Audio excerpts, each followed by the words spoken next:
Hi everyone, అందరు ఎలా ఉన్నారు? మీరందరూ బాగుండాలి, అందులో నేను ఉండాలన్న కృష్ణని నా తమ్ముడు డాన్య స్వామిని కోరుకుంటూ I'm healthy, I'm strong, I'm happiest person in the world అని నేను అనుకుంటున్నాను. మీరు కూడా అనుకోండి.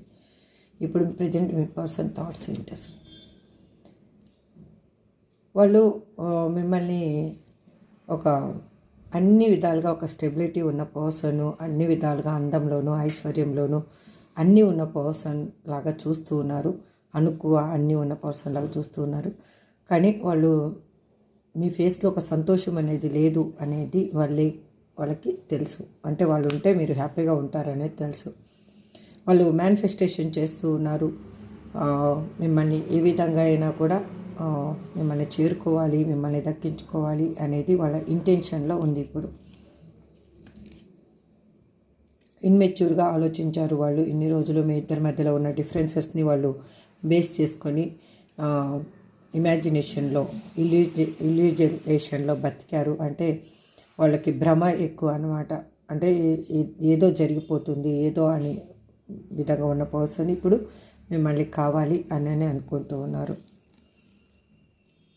వాళ్ళు ఏంటంటే మిమ్మల్ని కావాలి అనుకుంటున్నారు. బట్ వాళ్ళ ఇన్నర్ థాట్స్ ఏంటి మీకు తెలియకుండా చేస్తూ ఉన్నారు. పైకి మాత్రం గంభీరంగా కనిపిస్తూ ఉన్నారు. అంటే మీరు ఇష్టం లేనట్లు కూడా వాళ్ళు మీకు కనిపిస్తూ ఉండొచ్చు. వాళ్ళ ఫేస్లో మాత్రం ఆ ఇష్టం అంటే ఒక ఫాదర్లీ నేచర్ ఉన్న పర్సన్ లాగా, అంటే గంభీరంగా కనిపిస్తూ లోపల మాత్రం మీ మీద ప్రేమ అనేది విపరీతంగా పెట్టుకొని ఉన్నారు. మిమ్మల్ని కలవాలి, రీయూనియన్ కావాలి అనుకుంటున్నారు. సేమ్ వాళ్ళు ఎమోషనల్గా మిమ్మల్ని ఇష్టపడుతూ ఉన్నారు.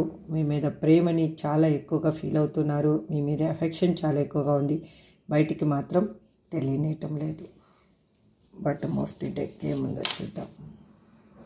వాళ్ళు ఉన్న సిచ్యువేషన్ నుంచి వాకౌట్ చేస్తున్నారు. అక్కడ ఎమోషనల్ ఫుల్ఫిల్మెంట్ లేదు వాళ్ళకి అని వాళ్ళు ఫీల్ అవుతూ ఉన్నారు. అక్కడ సంతోషం కంటే బాధ ఎక్కువగా ఉంది అని వాళ్ళకి అర్థమైంది. కాబట్టి వాళ్ళు అక్కడున్న సిచ్యువేషన్ నుంచి బయటికి వచ్చేస్తూ ఉన్నారు. ఇదండి ఈరోజు మీ పర్సన్ ఫీలింగ్స్. మీకు ఎంతమందికి రిజనేట్ అయితే వాళ్ళు తీసుకోండి, రిజనేట్ కానీ వాళ్ళు లీవ్ చేయండి. Thank you so much. Have a good day. Bye.